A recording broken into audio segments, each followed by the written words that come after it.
Welcome to NM Arena. This video deals with distribution in marketing. First of all, the meaning of distribution.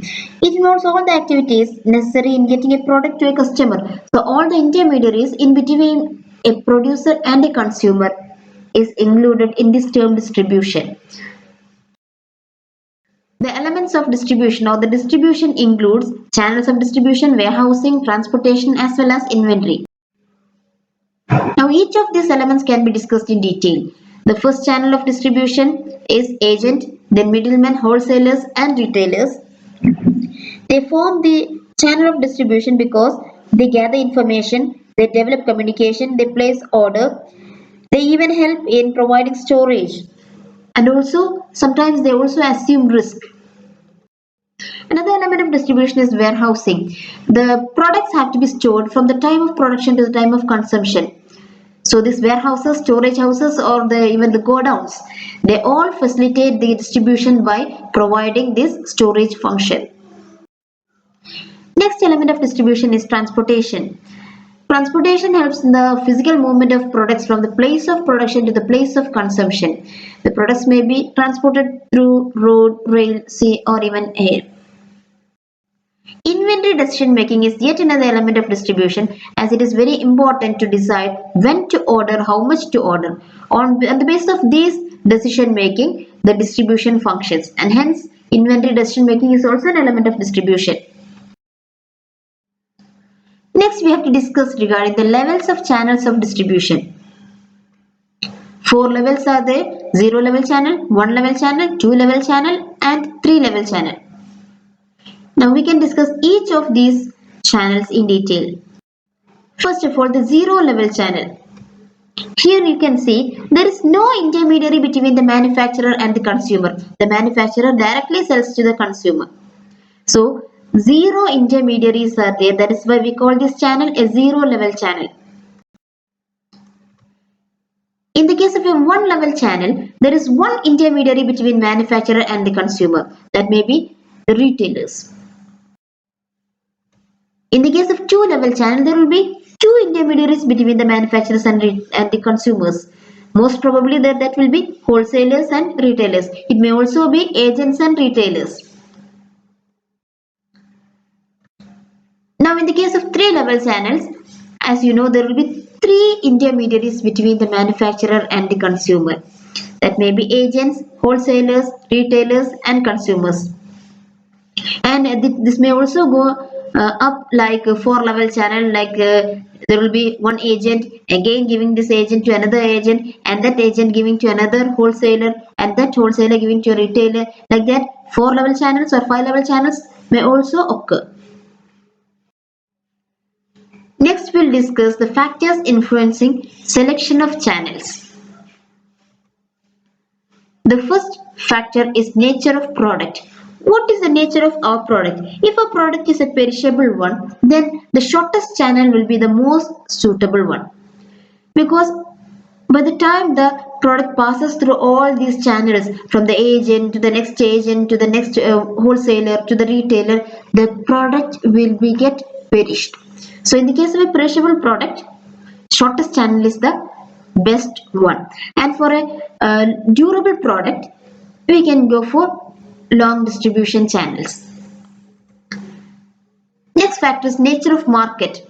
What is the nature of a market? If it is a scattered market, we may have to go for long distribution channels. But if it is a concentrated market, direct selling is required. There is no need of any long distribution channels. And regarding the buying habit of consumers, the location, frequency of purchase, the quantity bought, etc. influence the selection of a channel. In the case of convenience goods, long channels may be preferred. But in the case of shopping and specialty goods, it is better to have a direct selling. That is the manufacturer directly to the consumer. Now regarding the company, before selecting the channel, the company's financial strength, reputation, etc. must be considered. Financially strong firms can have their own distribution channel. They may also adopt direct selling. But for a financially weak firm, they have to depend on certain intermediaries. Middlemen is another factor influencing selection of distribution. As we know, middlemen are those people who are working in between the producers and consumers. So, what all facilities they are offering, whether they are providing storage facilities, whether they are assuming risk, whether they are providing some credit facilities. On the basis of that, also our decision for selection of channels may differ. Then the cost of channel is it this an important factor in channel selection. The cost of each channel may be estimated on the basis of unit sale.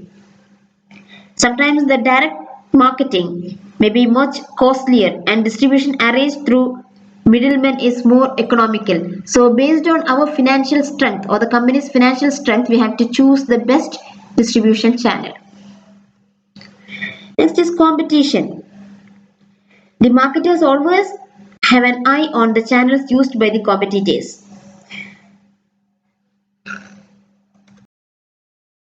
Next, we can discuss the functions of channels of distribution, or we can say the role of the channel of distribution, or even the importance of the distribution channels. The first important function is the information gathering. As the middlemen are in direct contact with the consumers, they help in gathering information for the producers. They can know the attitude of the consumers, the taste and preference of the consumers, the behavior of the consumers, and this information can be passed over to the producers. They can even motivate the customer. Then the placing of orders. This middleman places the order to the producers on behalf of the consumers. They also help in bargaining.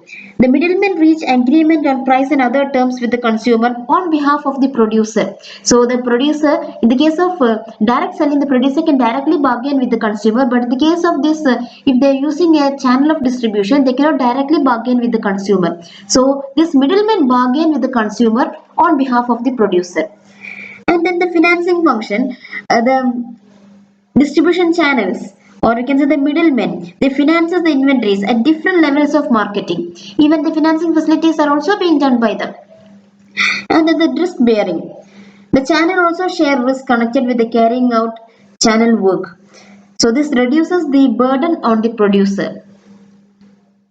And in the case of inventory management, it also provides successive storage facilities, the movement of physical products, etc. So we can say that these middlemen, they help in management of the inventory on behalf of the producers. And regarding the services, they sometimes offer specialized product services which may include repairing services and pre-sale services, post-sale services, etc. And the marketing research. Yes, research is a very important function in marketing, and this marketing research can be carried out well by the middlemen because they know the pulse of the market. And the case of demand forecasting also, the middleman is of very helpful to the producers. It is also because of the same reason, that is, they know what is going to happen in the market. Next, regarding the distribution policies, the different types of distribution policies, or we can also say the intensity of distribution, may be of three types. It may be intensive distribution or mass distribution, selective distribution, or even exclusive distribution. In the case of intensive distribution, the products are distributed through maximum number of outlets.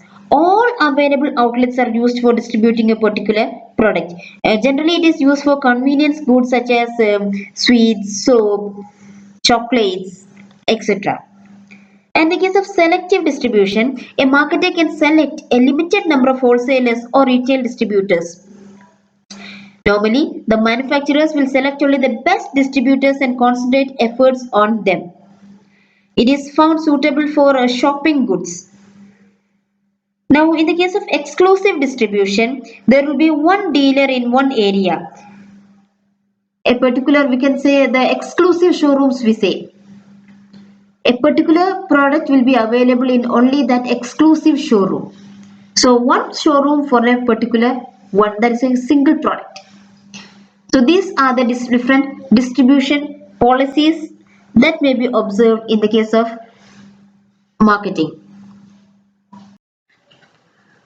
Thank you for watching this video. You can give your comments and like this video if it was useful. You can also subscribe to my channel for the upcoming videos.